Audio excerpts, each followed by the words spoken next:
আলাইকুম বন্ধুরা, কেমন আছেন সবাই? আলহামদুলিল্লাহ, আমিও ভালো আছি। এই যে দেখেন, আজকে শুক্রবারকার দিন, ছেলে পেলে এখানে সবাই আড্ডা দিচ্ছে। এটা হচ্ছিল বালাকুইগিরি মণ্ডলপাড়া বটের গাছ।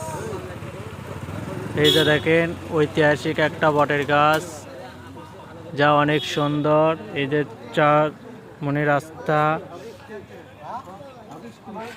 এটা হচ্ছিল পাগল ঘুরিচ্ছে। এই যে হকি স্টিক নিয়ে চলে যাচ্ছে। এটা মহিষ বাঁধানের রাস্তা। এই যে এটা মহিষ বাঁধানের রাস্তা, ওটার বালাকুইগিরি রাস্তা, ওটা হচ্ছিল শাখারিয়া পলিমঙ্গলের রাস্তা, এটা নওদাপাড়া ঠ্যাঙ্গামারা রোড। সবাই এখানে আড্ডা দিচ্ছে। সবাই ভালো থাকুন, সুস্থ থাকুন, নিরাপদে থাকুন, এটাই বাস্তব।